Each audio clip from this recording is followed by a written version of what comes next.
Happy Black History Month. Yes, another February has arrived, and to my surprise, ain't nothing changed. Why you boots always complain as if the Night King and White Walkers were sludging and trudging through the driven snow just to drop off Black History Month and go? Sit on the porch and drink mint julep, pretend like we white folks, except y'all pretend too much. Y'all got a month but want the whole year to cheer, and while that's nice and neat, it still feels incomplete because you got the whole year. So tell me, what would you do? Would you jump for joy in January, leapfrog in February, dust off your shoes in March, dance in the rain in April, maybe sing a melody in May, learn some Mays in June, adjust to the lies in July, stop the calls and pause in August, take some time to remember it's September, limp listlessly into October, just to eat a turkey leg in November, and yell timber and chop down a tree in December? Sounds great, but wait. While some of y'all like to frown on 21 or 28 days, my question, unlike Rakim, isn't as serious as cancer. But I really want to know, what you niggas gonna do with 3 more days? 3 more days to complain why you can't buy black comics? 3 more days to complain why you can't find nothing good to read? 3 more days to complain why you tired of black pain and trauma? Just to grab hold some European coming of age so you turn the page to see if you're worthy or unworthy to seek revenge in your manic, depressive tales? 3 more days? Is that what you're telling me? Man, if you don't shut your...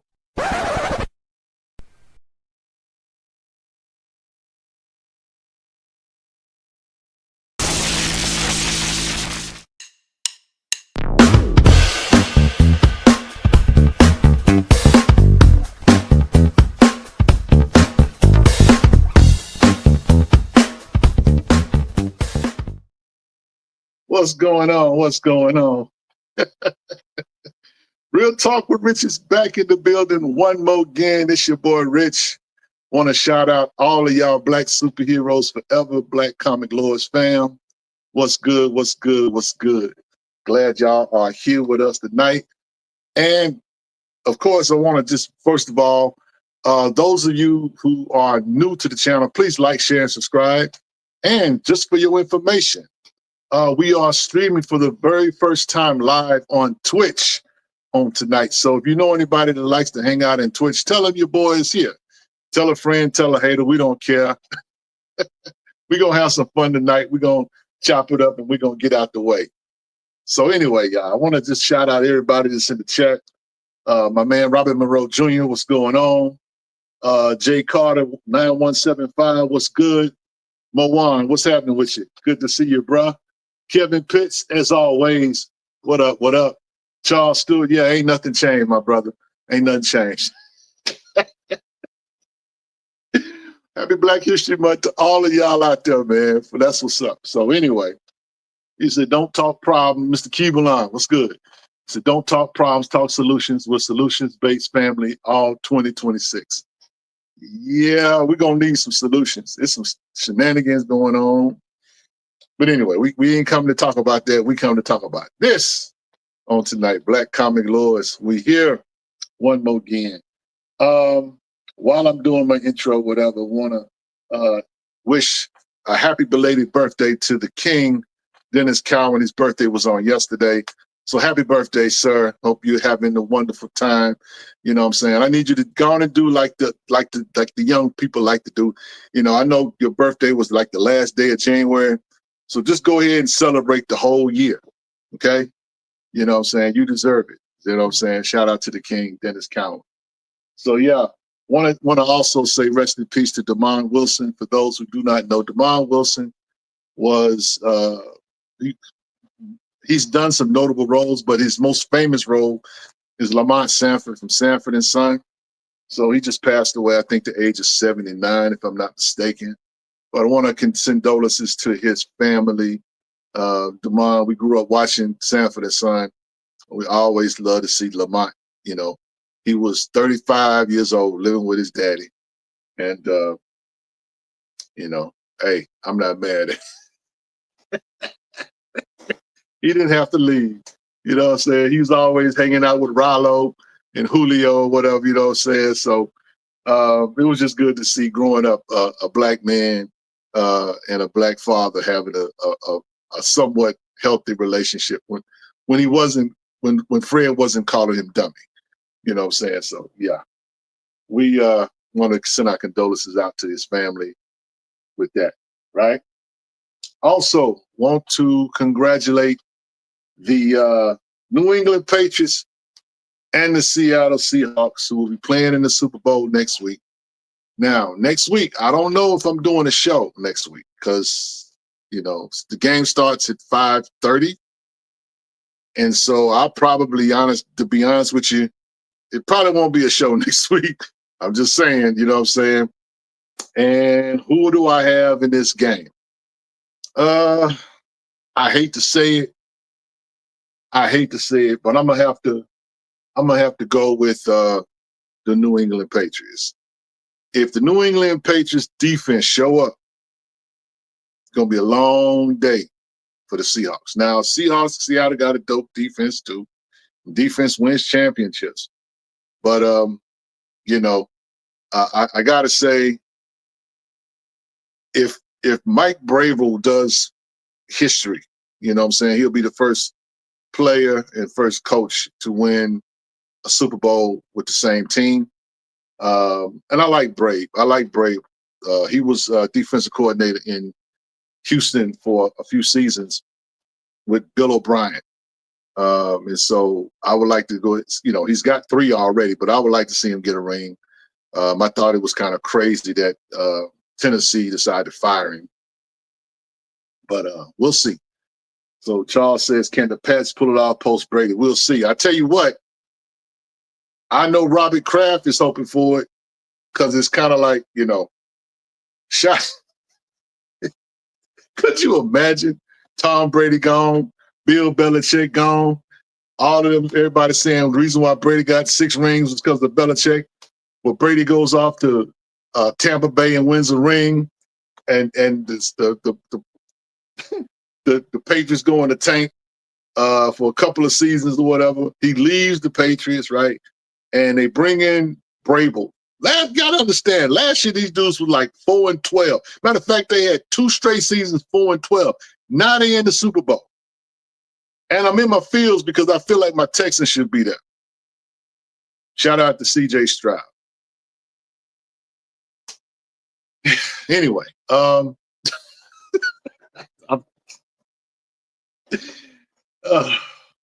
yeah, it kind of hurts me to see the Patriots in the Super Bowl. But yeah, they back. The 11th time or 12th time. It done been so many times, it's ridiculous. But anyway, let's get to the show. And please, guys, let me say this again. Please like, share, and subscribe. And if you're feeling a little charitable, please hit us with a super chat. It helps the channel grow. It helps us do things, you know what I'm saying, for future endeavors. It keeps the lights on and that kind of stuff. It keeps Black Comic Lords going, keeps our website, going and all of that jazz. So please, please, please, like, share, and subscribe. Tell a friend, tell a hater we here. So let's just go on and get into the shenanigans. That is low-hanging fruit. That's a part of our show where we talk about the news, whatever, entertainment, that kind of thing. And we got some entertainment this past week. Wonder Man came out. Now, let me say this. This is not a show we asked for. We were poo-pooing it from the very jump. We heard they was gonna, do this show, and then they were gonna race swap Wonder Man. We were like, why they doing that? Blah, blah, blah, blah, blah. And some people were like, this is whack. They shouldn't be doing this, da. And I was one of those people who's like, man, what they doing? But I did say I was going to watch it, and I did. I watched all 8 episodes, and I got to say, for what it was,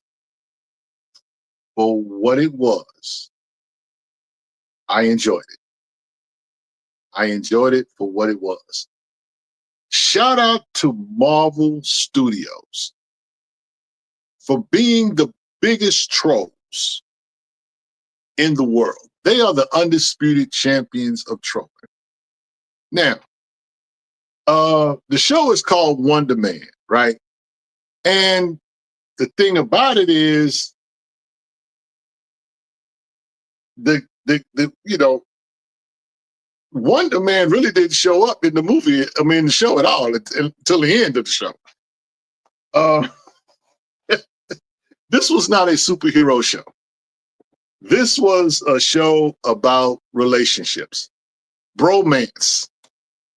This was a show about the expressing of art, acting in particular. I enjoyed this. Now I'm gonna be honest with you. This show was for artists and people that are actors can appreciate the show. People that enjoy the process of creating and would enjoy this show. This was a show about identity. Shout out for them doing the Haitian background with the family and the brothers and the mom. Loved it, loved it, loved it, loved it. You couldn't be mad at that. You couldn't be mad at that at all. This was a show, again, that was mostly, between Mateen II and Kingsley. They did their thing, man. They did their thing. I enjoyed their interaction. And how funny is Marvel that they would pull Ben Kingsley off the shelf, who was basically an actor in Iron Man 3, playing the Mandarin, right? That's the only tie to this show. I mean, to the Marvel universe, the MCU, was Iron Man 3. No one likes Iron Man 3. You would be hard pressed to find a fan, an unfan, a no fan that likes Iron Man 3. Iron Man 3, for the most part, was whack. Everybody agrees. But that's the linchpin to the show. So it's kind of like, wow. And again, this was not a superhero show. I just thought it was hilarious what they did, but it was so, I don't know, I can't remember the people who, I didn't get in. I'm not going to do a spoiler. I'm not going to talk about the show itself, but I will just make a recommendation. This is a show that you can watch. You don't have to be a Marvel fan. You don't have to really be a fan of superheroes or comic books at all to enjoy this. This was amazing. It really, really was. For what it was pretty amazing. Now, I know some people were saying that it was whack, that didn't have no action in it. And here's the truth. It wasn't for you. If you were looking for some, superheroics and that kind of thing, this wasn't the show. It really wasn't. But for what it was dope. I enjoyed it for a number of reasons. The number one reasons I enjoyed it was the shows themselves were only 30 minutes. So it made it easy to binge. You could easily knock this out in a day or two if you ain't got nothing better to do. But the episodes were only 30 minutes each, roughly. And they were very much, I would say, they were very, very good for what they were. You got good quality 30-minute show. The only episode I could care less for was episode 4, and that was the Doorman episode. I don't even know why Doorman was in this show. It was just like that's like an intermission show. That was an intermission episode. It's like he told Mateen and Kingsley, yeah, you know what, guys, y'all go over there and take a break. We're gonna work with these guys over here, and we're gonna work with Doorman, and we're gonna do this episode, and yeah, y'all just take a break. That's what that was. It was really an intermission episode. So Charles said, I like the Doorman episode. Bruh, they didn't need that episode. That was one of them throwaway, that should have been on the cutting floor. But that's just my opinion. So anyway, that was the crux of how I felt about the actual series itself. Shout out to Mateen. Yaha Mateen II. That guy is amazing. And I'm sorry, Mahershala Ali, but this dude has literally jumped your spot. We would, if Blade would have been out by now, we probably would be yelling your name all the time. But nobody even cares at this point. You know, Mateen II, he's done Dr. Manhattan. He was amazing in that. Everybody loved him as Black Manta and Aquaman. And now this, you know what I'm saying? And this is probably the most Marvel show you'll probably ever see. It's a one-off. I don't expect to see season 2 or whatever. It was literally filmed and depicted, and at the very beginning of the show, they tell you it's Marvel Spotlight. This is not something that's connected to anything or whatever. So if you're looking to see Wonder Man again or whatever, that's you'll be the only one on that island. I just think that this was good for what it was. And I'm not one of these ones that was saying, oh, I'm a fan. No, the show was good. You got to call a spade, and it was a good show. This was not whack at all. You know, but yeah, I mean, it is what it is. So if you have not seen Wonder Man, I recommend that you go watch it. It was cool for what it was. You know, now Cody S. asks, does Doorman and Wonder Man have a history? I don't know. Y'all need to ask Herschel that. I don't have one Wonder Man comic in my collection. Not one. So I don't know their connection, his connection. But I will say this. Marvel is trolling on a number of levels. Marvel's ability to troll is amazing. And what I mean by that is that they know race swapping Wonder Man was not a problem, but it's Marvel. It's what they almost at this point expected to do. And so they have this little Black kid sitting in the theater with his dad watching Wonder Man on screen, right? He's literally fanboying out in the theater. That was me watching Superman in the theater in 1977. That was me in the theater with my dad in 1977 when I first saw Superman. So this show is literally a remake, or the show is about remaking this movie that's already been explained. You get the white character. I believe that they did that to troll all of the white Wonder Man fans. They put the white Wonder Man, the original Wonder Man film on the screen just to shut y'all up. Just to say, hey, you can't say we didn't race swap it. This is a little Black kid in the theater watching a white man on screen play Wonder Man. He grows up, he wants to be Wonder Man. People want to know how is it that Black character or Black people like to cosplay characters of different colors or whatever. All you got to do is look at that scene and just kind of get it. Because when you're a fan of something, you're a fan of something. Race doesn't even factor into it. Race only is a problem for people to have a problem with race. It is what it is. But I just thought that was hilarious.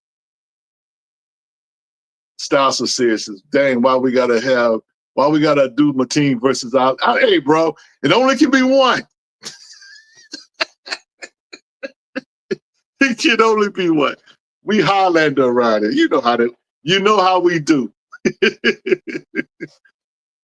So Cody asked, so Wonder Man is now a mutant now? I don't know. I would just simply say this, that I'm not a Wonder Man fan at all. I told you, I don't have one Wonder Man comic book in my collection. I look pretty stupid trying to rail against Marvel for this film or for this show when I don't even have one comic book. But that's what that's what casuals do. We're gonna get into some of that kind of foolishness a little bit later on. But yeah, I'm gonna just simply say that, hey, if you got some time, you know what I'm saying, it's worth checking out. I think you'll enjoy it. You know what I'm saying? It was dope, man. It was a dope show. And again, if you appreciate acting, the creativity of acting, the process of acting, because I can imagine some of the people that probably work in the MCU could relate to this process, because it's almost like a behind the scenes type of show where, you know, you want to roll so bad or whatever, and you feel like you're born to do this thing. And you know, Simon is just kind of like really, really, really, really desperately wants this. You know what I'm saying? And it's literally his, you know, he has nothing else going on. This is it. And so that would say it's a dope show. I don't want to spoil it, give it away, anything like that. And I will say this, going back to the Haitian family that was shown in the film, that was beautiful. You know what I'm saying? That was beautiful to see on screen. So yeah, y'all go check that out, man. Wonder Man was dope. So anyway, let's see what we got. Charles Stewart said the whole callback for an audition is something I can relate to when I was doing background work on TV show set. Yep. Yep. Like I said, I'm not the expert as far as this Wonder Man stuff. I don't have one Wonder Man comic in my collection. And you know, I it is what it is. You know, but for the show, for what it was and that kind of thing, no. But I still stand by what I said about the Doorman episode not being. They could have left that out. They could have left that out. So yeah. So the Cody says, I love that they made him Haitian. Yeah, absolutely. So anyway, if I had to give it a rating, I'm gonna give it 4 out of 5 stars. And yeah, so y'all go watch that. It's dope. You won't be disappointed. Now, if you're one of these guys that gotta see somebody get punched in the mouth and you want to see him do heroics and all of that stuff, and you want a Wonder Man show, all 5 of y'all and out of 8 million people on the planet, billion people on the planet, go ahead. You know what I'm saying? But this wasn't for you. But for people that like to just enjoy entertainment, I think there was a lot of value in that. And a lot of people are giving this show kudos because it was very, very good. And Hershey said, Doorman was cringy. It was. We don't need to explore that, Hershey. Ding dong.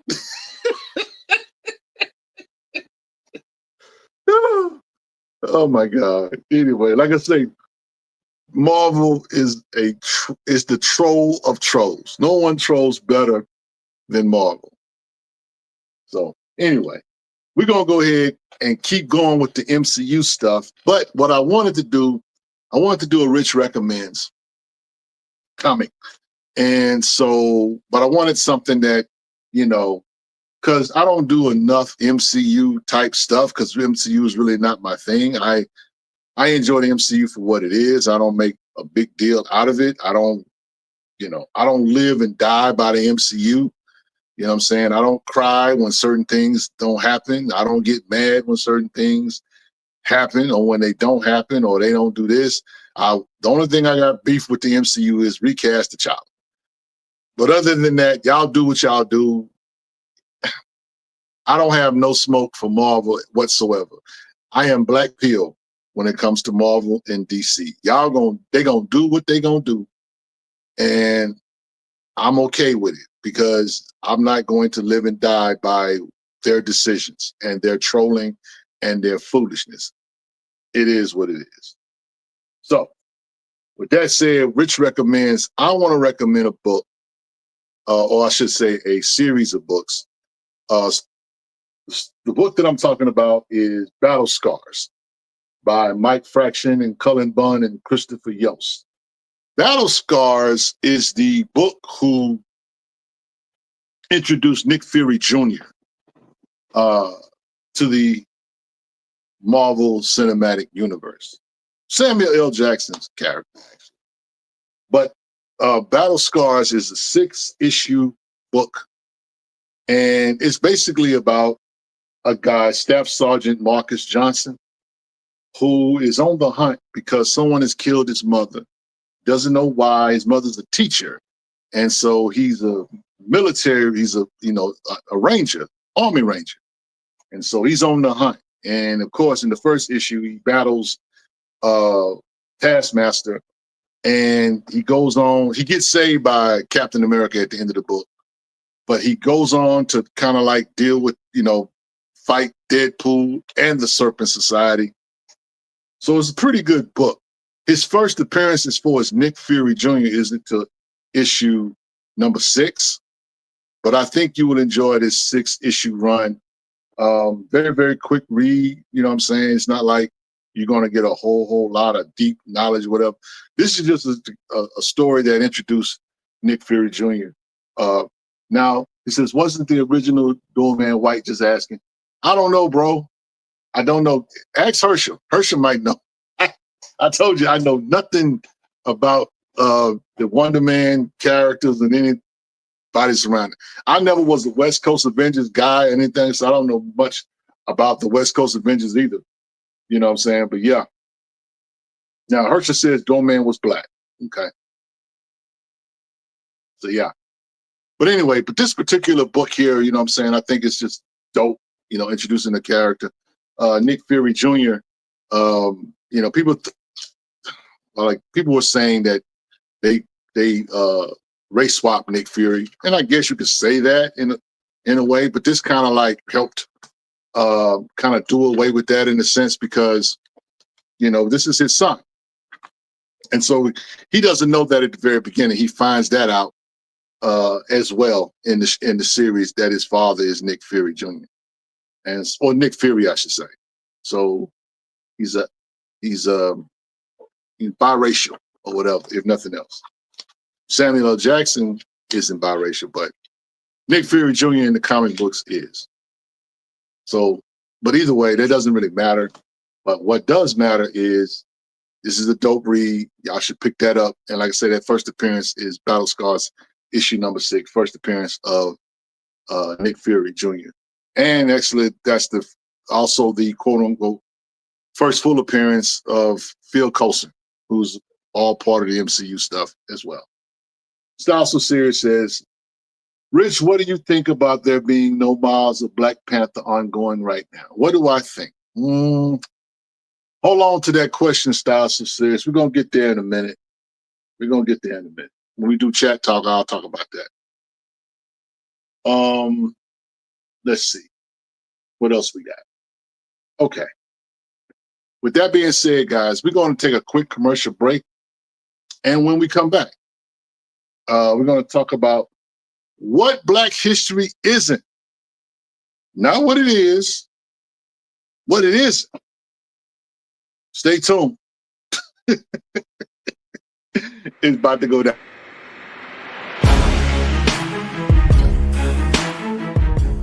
Hello. Tim Fielder here, author of Maddie's Rocket, Infinitum and Afrofuturist Tale, and the graphic history of hip hop. I'm a visual Afrofuturist and graphic novelist. Buy my books. Go to Diesel Funk, at Diesel Funk on all social media handles.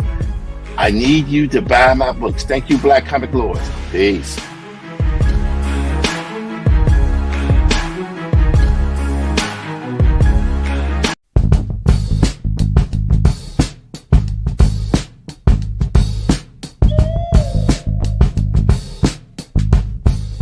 Dear Mr. Billy Graham, I know this letter is late, but you know what they say, better late than never.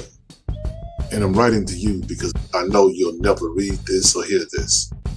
It's a measure of therapy for me, I guess.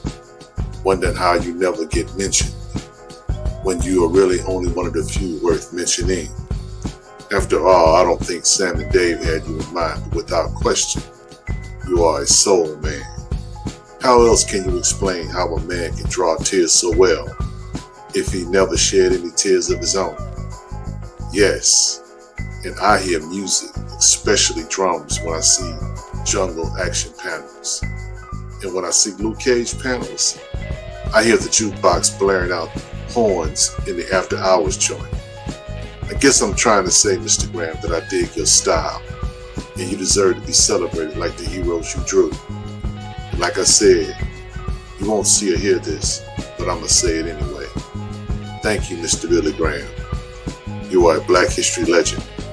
Respectfully, the Black Comic Lords. If you like this video, please like, share, and subscribe to our YouTube channel. Until next time, peace.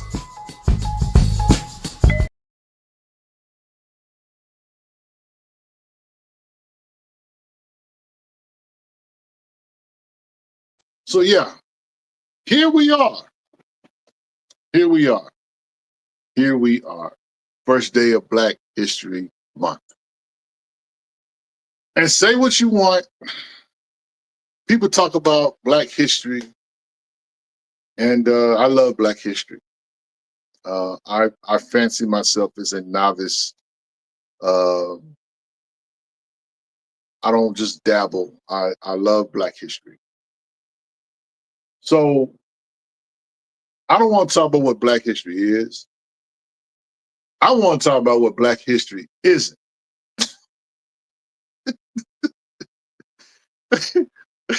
I want to talk about what it ain't. We cracking verbs, nouns, adjectives. That ain't it. So, Derek, if you would go ahead and show the image, I jacked this off the intranet. You can go ahead and make that big if you can. Yeah, there you go.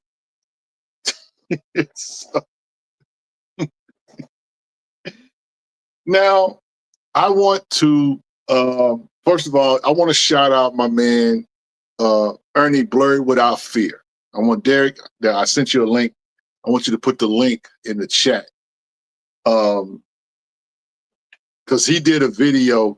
He did a video pointing out that this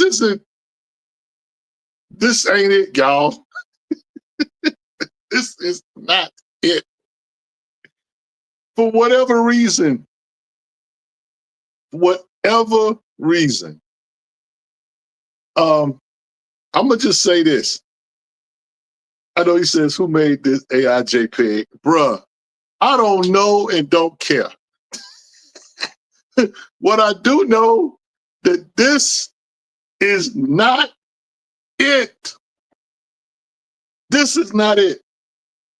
Y'all go watch, I want y'all to go watch that video that Derek just put in the chat. Because I want to give my man his love and credit. And because he did a magnificent breakdown while Malcolm X is not Magneto and Dr. King is not Charles Xavier. I wish that this foolishness would just die. Okay? I don't listen. Some of y'all are out here in these streets thirsty. Y'all thirsty for representation, so much so that y'all would credit Jack Kirby and Stan Lee for being geniuses and getting the idea for Charles Xavier and Magneto, which is an insult. I don't think these dudes know how insulting this is. And it's clear that these guys do not read comic books, because there's no way you can even compare these two individuals, these two heroes, these two icons to some comic book characters. This needs to die. Okay? We don't need that representation like that. This is an abomination to the highest degree. Some of y'all need to go and read Dr. King's Letters from a Birmingham Jail. Some of y'all need to go and read the autobiography of Malcolm X, or go listen to some of his speeches, like the Ballad of the Bullet. This is not it, fellas. Well, you know, the idea for these two characters for X-Men came from these two. No, that is a lie. That's a lie. I don't have a problem with creators wanting to incorporate certain heroes in their stories or elements or whatever. That's not a problem. But this is a problem. Now, some people will say that Stan Lee acknowledged or said that. No, here's the thing. And Ernie, Blurred Without Fear, he goes into it. Stan Lee nodded his head on a lot of stuff. Okay, if you got that this is what this character speaks to you, yeah, that's it. That's it. That's what that's the kind of person Stan Lee was.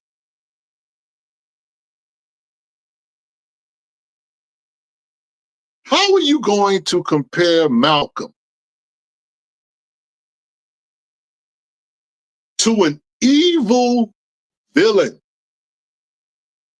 Because don't get it twisted. Magneto is a villain, a murderous villain. Charles Xavier to Dr. Martin Luther King. Charles Xavier was not a Dr. King in no fashion. No, not by no stretch of the imagination. For them to say that or whatever, because why? Because they were at odds? Because they at one time opposed each other? Why don't y'all just go get W.D. Du Bois and Booker T. Washington? Go get Adam Clayton Powell and Marcus Garvey. What are y'all doing? Y'all stop this. This is not it, y'all. This is not it.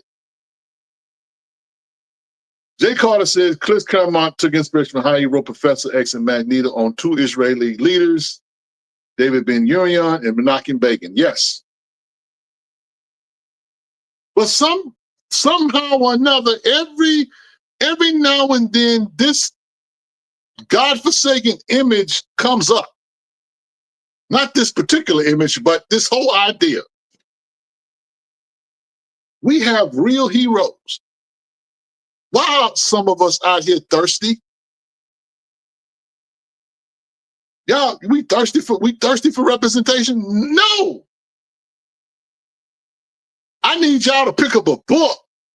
Need y'all to read. Need y'all to study. Need y'all to think. Because this ain't it. This ain't it. This is not Black history. There's nothing to be proud of. When you see that, there's nothing to be proud about that image. That is terrible. Crazy. Only somebody that doesn't read and study know this, that, the third. I mean, I don't care what you think you heard. I don't care what you think you know.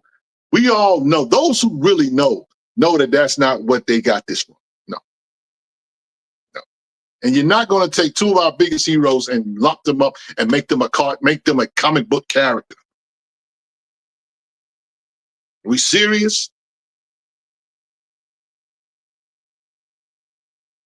Because I'm willing to bet most of the people that have read that think that they know something or have not read anything about these two amazing leaders. Crazy. Ridiculous. I love comics. Love the X-Men. But I got more sense than God gave a goat to know that you can't compare these two. No, not with those two heroes or those two comic book characters. That's what they are. They're comic book characters. I know we like to say things like Magneto was right, and this guy was right, and Killmonger was right. No, villains are villains, and heroes are heroes. These guys are both heroes.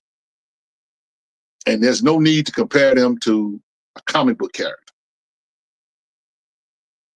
Patrick Sargent says, no DC power this year? No DC power. And guess what? I don't even care. I don't even care.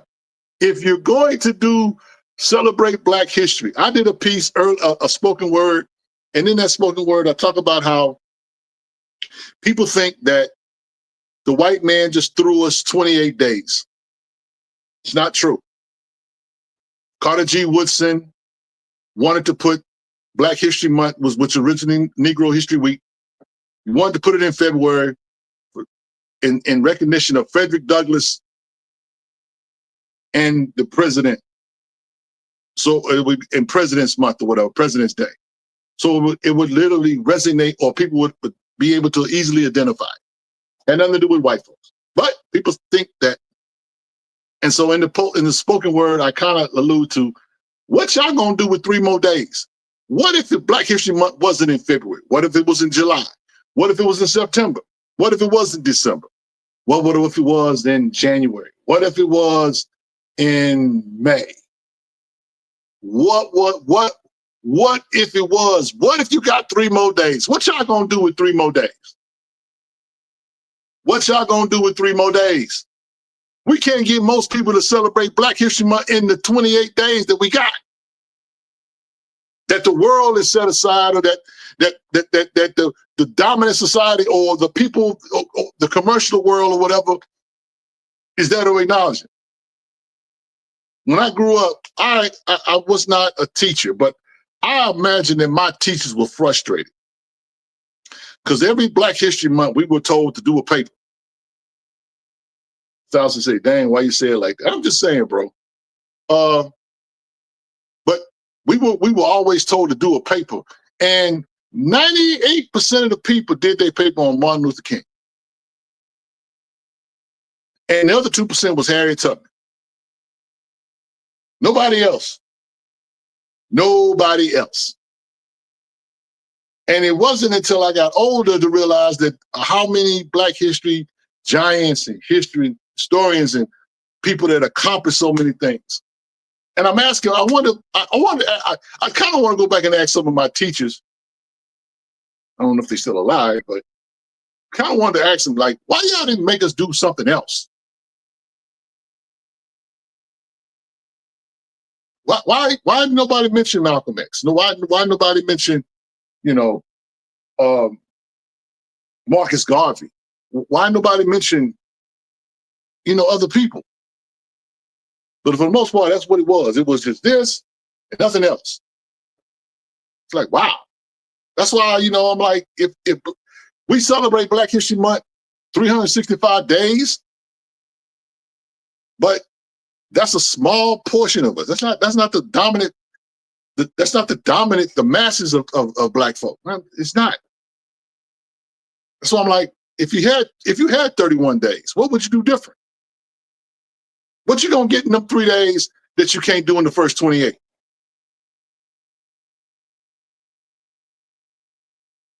He says, shout out, that's my boy, Roy. So what if they would have prevented from doing that? Even so, if they had given us that, what would you do with it? What would be different? Nothing. Nothing. So, and listen, I'm only bringing this up because a lot of times it's just grandstanding. It's not even really some substance to it. It's just talk. We got to put words. We got to put something behind our words. So they were playing it safe. The establishment feared Malcolm and Marcus. We all know that. But it's like, it's not up to the establishment to teach our children. Our children have to be taught by our parents. Historically, we have put too much trust and confidence in the establishment.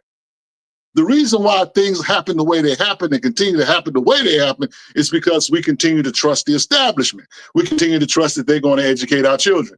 We continue to trust that it's the best way to go. It never dawned on some of our families or our parents that, you know what, the best hands of my child's education is my own. Now I'm gonna send him to school and let this white woman teach my kid about Black history. Now I'm gonna send my school and let this white man teach my kid finances. Now I'm gonna send my kid to school and teach this person how they should live. Looking back at it, I was like, man, they did us a disservice.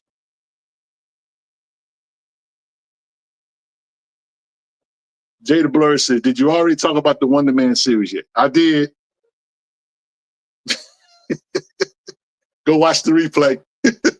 But anyway, Black history this is not it. This is not it, guys. We have real heroes. We have real heroes that accomplish real things.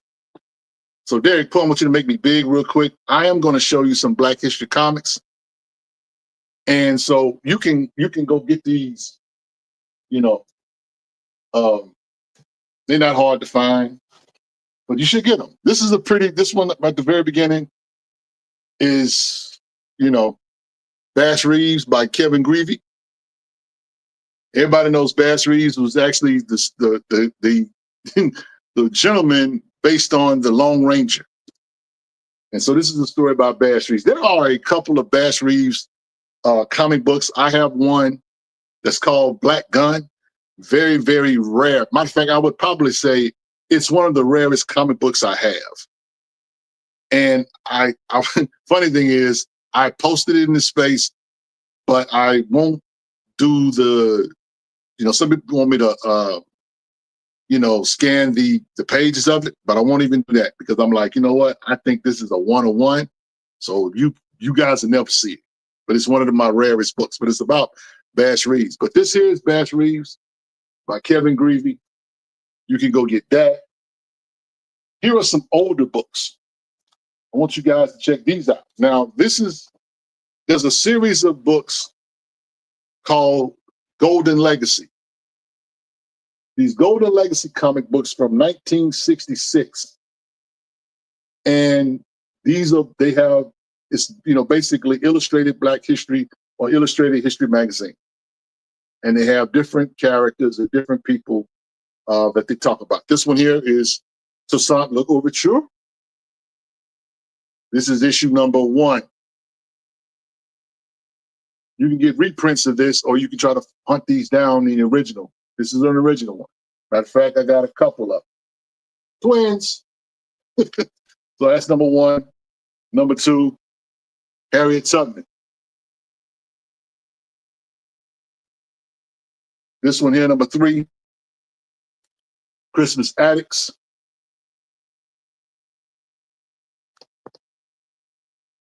I got like 3 of those. Here's one, excuse me, Benjamin Banneker. Sorry for the glare. Take something out right quick. Let's see, Benjamin Banneker, Matthew Henson.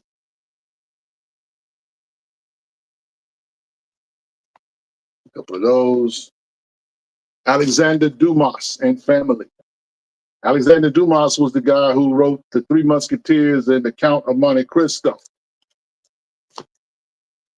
People think that was written by a white dude, white French dude. No, it's a Black man.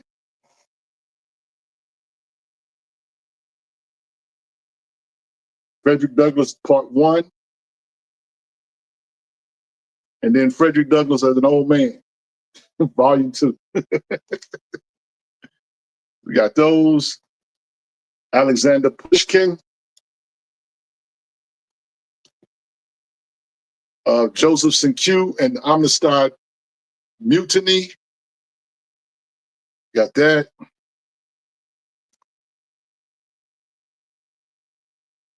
Here's one on ancient African kings.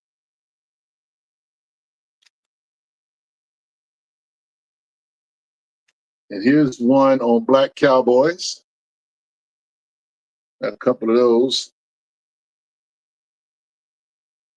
Thurgood Marshall, White Wilkins, Roy Wilkins, I'm guessing. And one of my favorite ones right here, The Life of Robert Smalls. Shout out to the comic book Defiant and the good people over at Stranger Comics for doing Defiant. The Life of Robert Smalls. So I have those, right? Then you got other comic books like Army at War, Sergeant Rock. This is issue 160.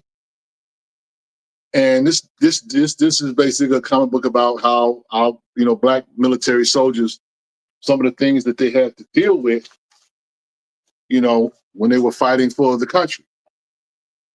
Right? You got stuff like that. So my brother says, how would you describe everyone? In terms of those books, yeah, I mean, basically they're really for kids, teenagers, anybody can read them. You know what I'm saying? They're basically a good jump point. You don't have to get them in a row or anything like that. But yeah, and actually Golden Legacy still reprints those books. So the good thing is you don't have to go and hunt those down. Those are original books. I'm a collector, so that's what I do. I collect, books original books when I can. I will get a reprint if I don't have another choice, but I always try to go after the originals, whatever. It's one of the struggles of being a collector. So I have those, and then I want to show you some graphic novels and stuff like that. Let me give you some books on history. Shout out to my man, Monty Lateef. Monty Lateef put me onto this book. This is the actual, it's a book, but it's a collection of comic strips. Bungleton Green and the Mystics, or the Mystic Commandos, I should say. Bungleton Green, basically, back in the 40s, 1942, 1943, the Chicago Defender, I think it's the Chicago Defender. Is it the Defender? Might be, I'm trying to think. I'm thinking it's the Chicago Defender. Anyway, yeah, the Chicago Defender.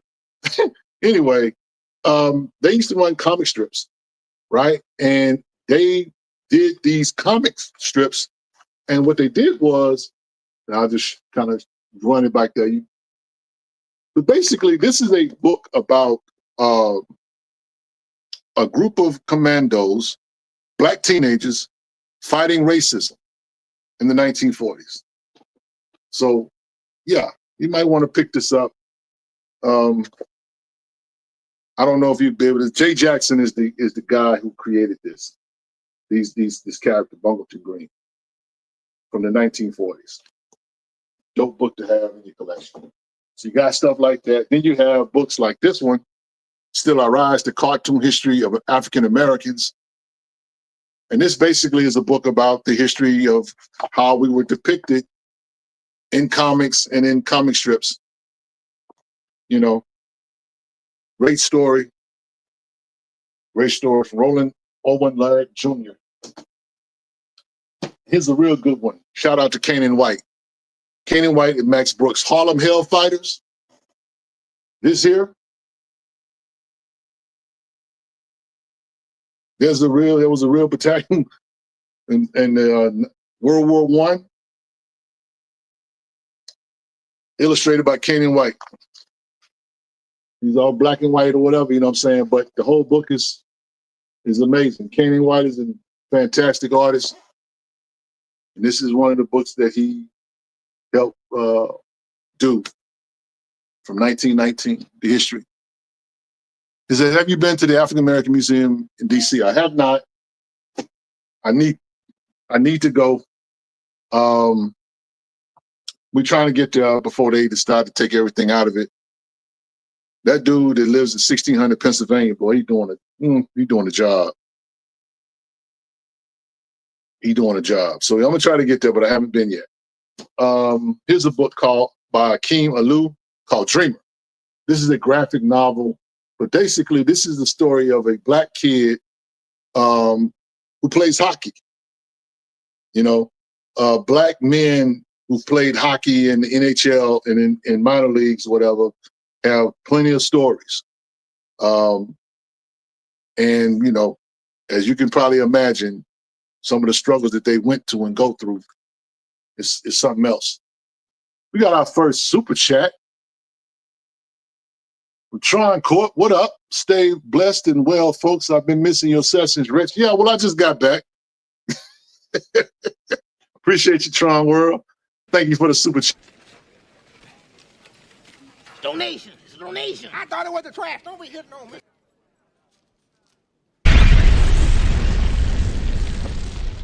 Thank you.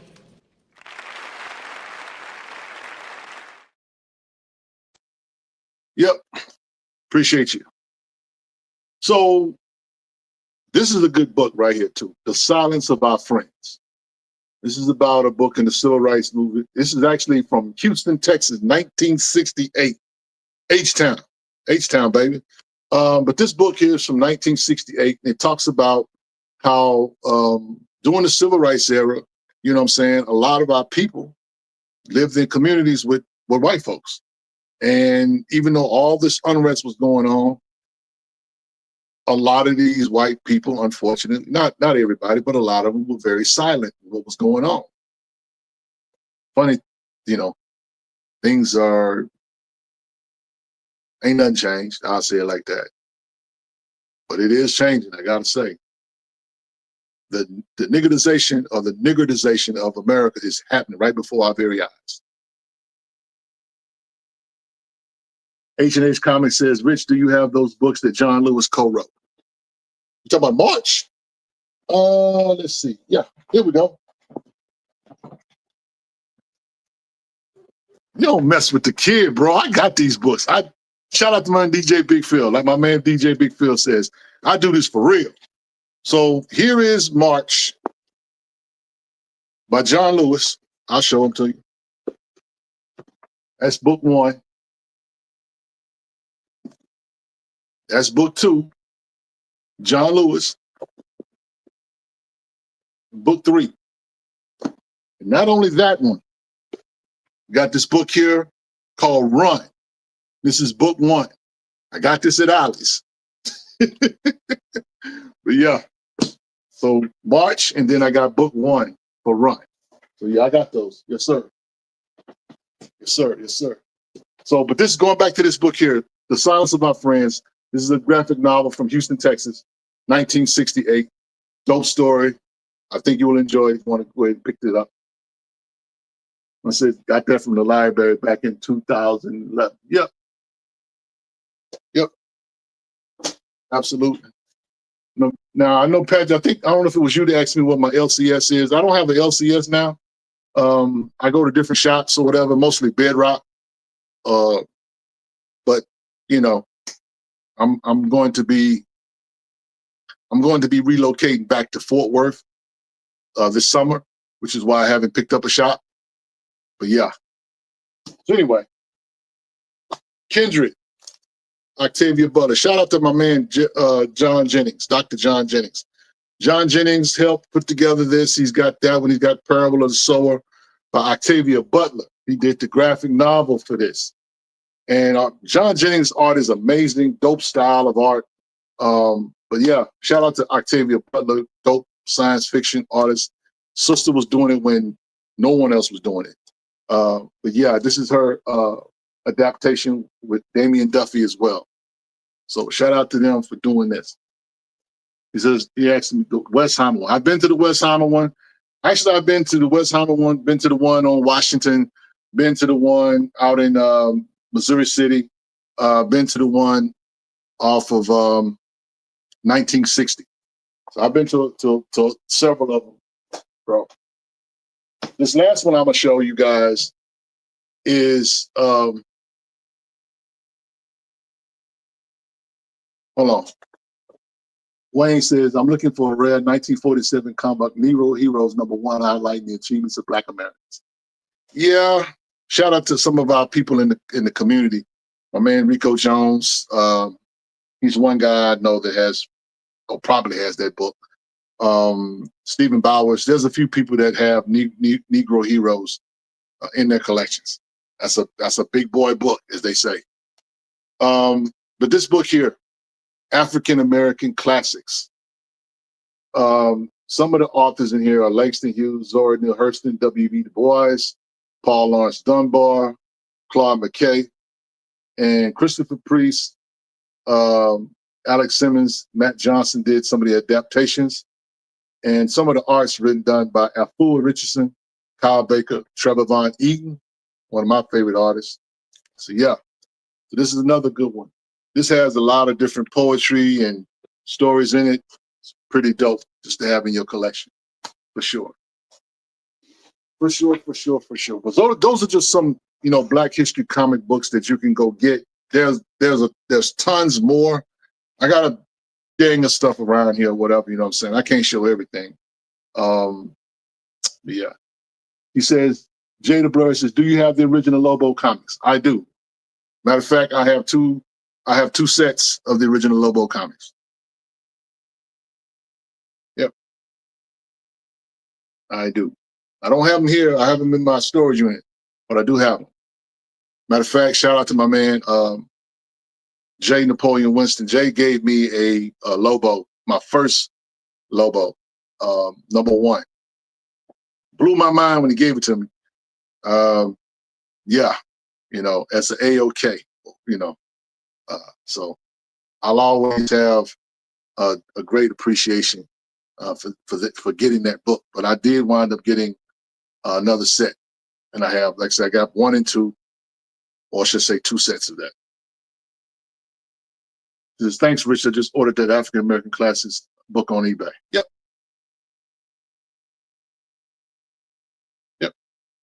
So anyway, that's all I wanted to show you as far as Black History Month and, what Black History Month isn't. So we can go and get into chat talk right now. So got a few more minutes.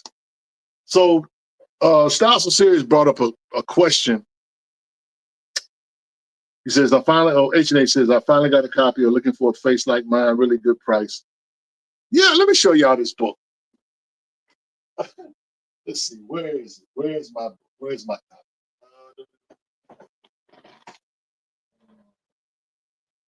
Yeah, this book here, this is the book that my man Derek is talking about. This book is crazy expensive. And my man got it for a steal. I'm gonna say it was a steal. You stole that, my brother. But yeah, this is basically a book of essays. Shout out to the king, William H. Foster, the professor, William Foster III. Dope human being. He's in our space. He's in Black Comic Lords and Black Superheroes Forever, I think, but definitely I don't think he's in Black Comic Lords. But yeah, that guy's the GOAT. Kyle Baker, Break the Chain. Do y'all have, I got a question for y'all. Do y'all have the Kyle Baker Nat Turner book? Do y'all have that? Do y'all have that book? Where's my Nat Turner book? Let me see. It's around here somewhere. I don't want to get to flexing. Yeah. Lifestyle says, big ups and salute, Brother Rich. Great to see you, your podcast again. Thank you. Appreciate you. So Styles so serious. He asked the question a little bit earlier. I hadn't forgot about your question, Styles. I know you're here. Can you bring that back up? Rich, what do you think about there being no Miles or Black Panther ongoing titles right now? Okay, so I know with issue number 42, just Cody Ziegler's run on Miles Morales just ended at issue 42. Dope run. I don't know who's going to be the next writer for Miles. I know somebody mentioned that there'll be a new book coming up pretty soon. And, hopefully it'll be dope. But I mean, Cody Ziegler did a dope run. His power, he upgraded Miles' power set. I think he almost went overboard. he upgraded his power set Miles got a sword. He part of vampire. Miles had a lot going on in that run, but of course that was part of the blood hunt stuff as well. So anyway, but I definitely loved his interaction with Anansi. I thought that God War story arc was dope for real. So to not have a Miles Morales book, I'm okay with it. I'm not the biggest Miles guy, but he'll be back. Miles is a moneymaker for Marvel, so that it goes without saying that they will get another book. As far as the Black Panther ongoing title, we hadn't had a Black Panther ongoing title for a minute. What we've had is the Ultimate Black Panther, which went 24 issues. The Ultimate Universe came to an end. It's getting ready, or it has quote unquote ended, gone away. So all this left is out there now. It's not even ongoing. It's a limited series. The Black Panther Intergalactic, which is only 4 issues. We got 2 issues already, so it's got 2 more to go. But how I feel about it, I ain't tripping. I'm really not. You know what I'm saying? Shout out to Herschel. Herschel said earlier that he was tired of Miles and Black Panther. We need something. We need something different. So and I won't go that far to say that, but I'm really not really tripping about a Black Panther book not in the stores right now. I would if and when they do another Black Panther book, I want a dope writer to be on. You know what I'm saying? Sherlyn Eaton is probably my number 1. Number 2 would probably be Brian Edward Hill. Number 3 would probably be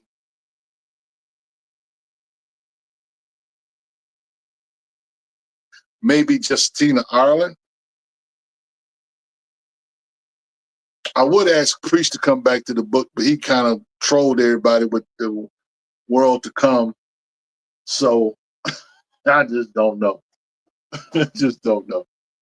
Yeah. Ray says, for your information, Damon Wilson was also a decorated veteran due to him serving 3 tours of during the Vietnam War. Well, that's what's up.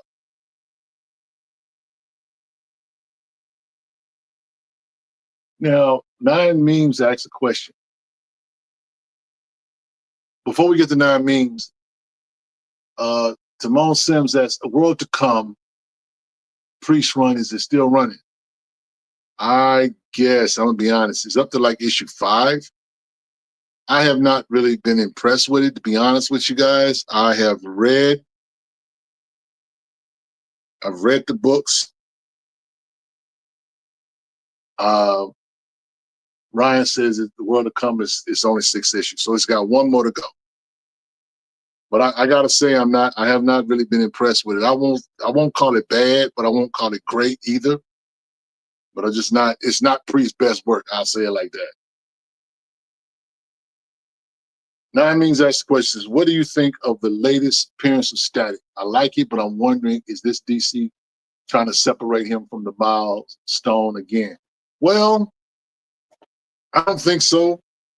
And the reason why I'm saying that is because we have a book coming out in this month, February, called The New History of the DC Universe, The Dakota Incident, where they're basically are going to incorporate Milestone or the Milestone universe into the DCU.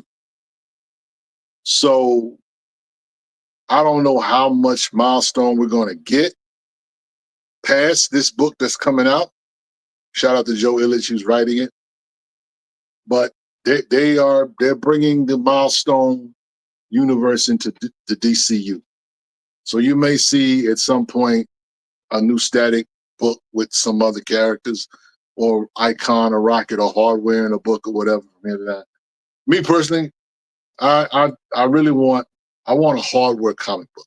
I want an Icon Rocket comic book. I want a Blood Syndicate comic book. I want a Static comic book. I don't care about Static and Batman Beyond. It's cool, but that's what I want.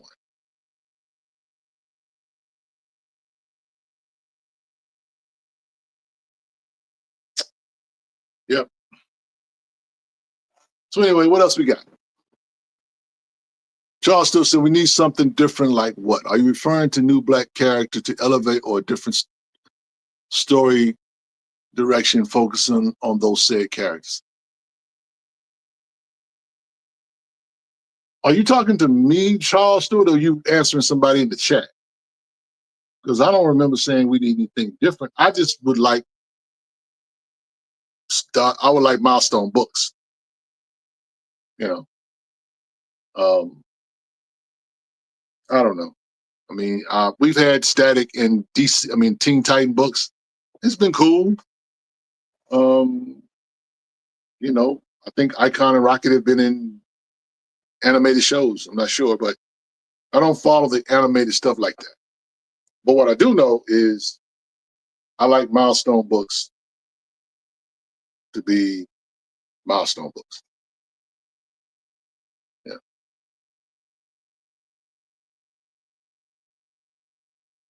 What else we got, guys? Ray says Doorman, along with the other GLA members, first appeared in the West Coast Avengers when Wonder Man was a member of the team. Okay. Y'all educate me on that because I sure don't know nothing about Wonder Man. I just know about the show, and I liked it.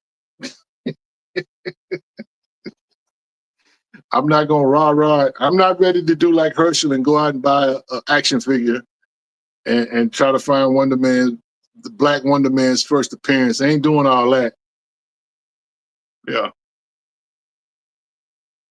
Yeah. So, yep. So yeah, Patrick, I answered that already, Derek. So yeah, unless they on film, nobody's going to care, unfortunately. It is what it is. You know what I'm saying? I mean, that's when you're a comic head, that's the price of admission. I did not start collecting because of cartoons. I started collecting. Shout out to my man. I don't know if Midnight 598 is still here, but that's my one of my closest friends in life. I started reading comic books with him as kids, and going to the corner store and buying comic books off of spinner racks at the corner store. That's how I started. I didn't go to a comic book shop till I was grown. We could go buy comics at the corner store, at the 7-Eleven, at the Quickway. we just walk to the store, the convenience store up the street, and get comics. We didn't have to go to a comic shop. I didn't know what a comic shop was until, like I said, I was older. And the first comic shop I went into was really back in the early 90s.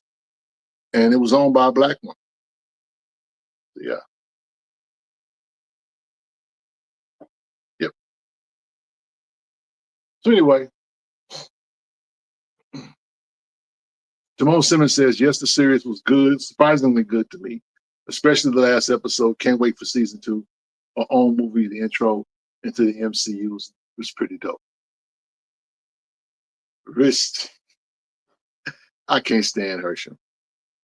Rich, that was 80 years ago. Movies are the mega churches now. Things have changed. Dudes is too lazy to follow or run. Look, bro, it is what it is. I get it. You know what I'm saying? I mean, look, the days of the floppy are going. That's going to a comic shop and getting a 22-page comic is on the way out. I think graphic novels is the future. I'm gonna be honest with you. I'm not mad if it goes that way. I'm not mad if floppies get done away with. You know what I'm saying? Because the difference between manga and comics is the fact that you get a whole volume of story.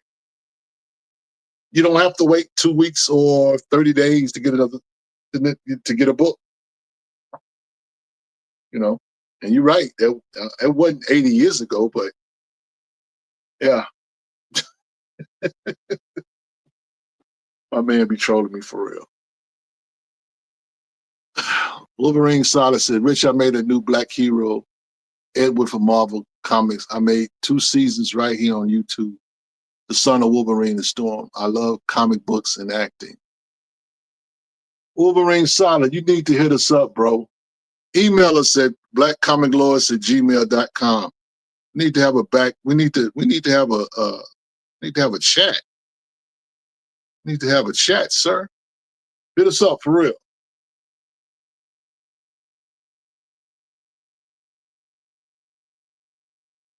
My first comic book one says the story with the black characters, Judgment Day and Weird Science 18. Whoa. Okay. Wow. Yeah, Timon, he be trolling for real.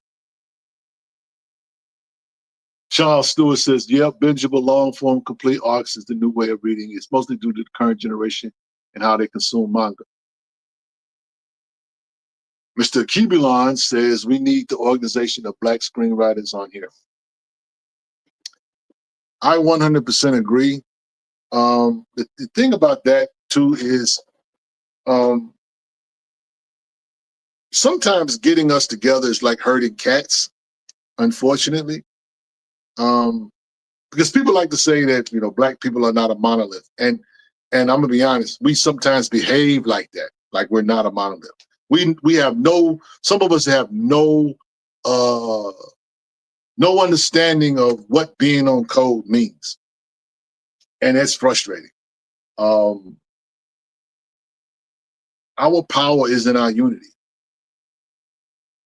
And our weakness is our lack of unity, unfortunately.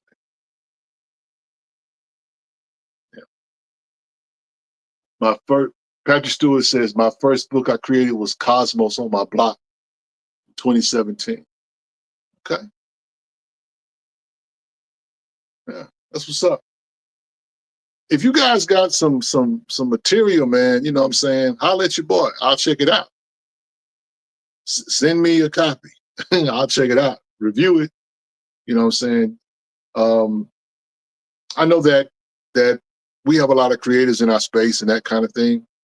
And sometimes, we get to see stuff and sometimes we don't. If you got dope books or whatever, hit Black Comic Lords up. Send us an email. We can put you on our website. You know what I'm saying? Derek, let's see. So where do I send it? Send us an email, Patrick. Send us an email, blackcomiclords@gmail.com. We'll correspond with you and we'll tell you where to send it there. If you want to send us like a digital copy of it, you can send it through that, email it as well. But if you want us to like touch base with you and if any of you guys got books for sale or you're trying to get your stuff started, we have an independent component, black independent component on our website at blackcomiclords.net or .com. You can use either one, blackcomiclords.net or blackcomiclords.com. If you go there, you'll see that we have a list of independent black-owned IPs. We'll add you to the list. You know what I'm saying? It's a place that we want to, a hub, I should say, where we want to just make sure if anybody wants to read black stories written by black creators, owned by black creators, they can go there to Black Comic Lords. Like my man Herschel says, like my man Paul says, we got you. Touch base if I can. That's what's up.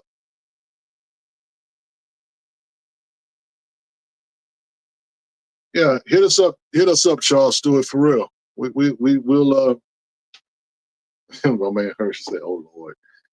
Hit us up. We will everything is about follow-up, you know what I'm saying? So we get busy. It may take us a day or two or whatever. We're not ignoring you. This is for everybody. But there's a lot of stuff we have to go through, to be honest. And I'm gonna be honest, when it comes to your boy, I don't see nothing. I just show up and do a show and go home. But we have people, that handle that. You know what I'm saying? And they'll reach out to you. Big J in Dallas said, just find your channel and subscribe. Appreciate you, Big J. Thank you. You're most welcome. Shout out to the people that are watching us on Twitch. This is our first night on Twitch tonight, y'all. So we celebrating that. You know, first day Black History Month, we celebrating that. And, you know, hey, you don't have to do nothing for Black history except appreciate and try to learn something new. Sometimes I think we all learn, we know too much, and we don't ever really want to read something and grow. And, you know, feel how you feel about the holiday or the month itself, or you don't feel like it's worth it or it matters that Black history is 365, wherever you stand on the aisle. All I care is that you give at least some honor to the idea, the concept. Let's make Carter G. Woodson's efforts, you know, honorable. Because if we just like, I ain't doing nothing, I ain't, you know, Black history is 365. We know that, whatever, but what are you doing those 365 days? Are you educating people? Are you informing people? Are you sharing, you know, the achievements and accomplishments with other people? Or we just out here flexing for no reason at all? You know, it's like I said, you know, if people complain about Black History Month being only 28 days, well, my question to you is, if you get 3 more, what you gonna do with it? That's just me, though. But anyway, Mr. Kibelon says, we need someone from Blacks in Physics. That's the people that helped the late, great Wayne McDuffie, and Black comic lawyers. They like comics, too. Y'all put them in, you know, send them our way. You know, the thing is, Black comic lawyers is just one space on the super highway, if I can say it like that. And, you know, a lot of people know about us and a lot of people don't. A lot of people are discovering who we are. You know what I'm saying? And for that reason, you know what I'm saying, we still got work to do. But each one teach one. You know, that's what I say. Each one teach one. Like, share, and subscribe. You know what I'm saying? If you like what you heard tonight or whatever, you're going to love what you're going to hear Wednesday night. Derek, earlier today, he ran not earlier today, but early in the show, he ran a clip about Tim Fielder. On our Wednesday night wrap-up, that's the show when the squad gets together and chops it up or whatever. But on Wednesday night, Tim Fielder, the author of Infinitum and Maddie's Rocket, is going to be in the building. He's got an animated show coming out, and he's going to promote that and chop it up with the crew. It's going to be a dope conversation.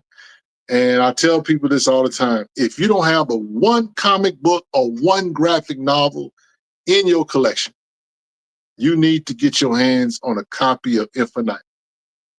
Infinitum is one of the best graphic novels in the history of graphic novels.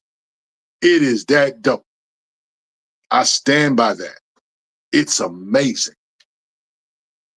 And Tim Fielder is a, you know, Afrofuturist dude, great artist, great writer.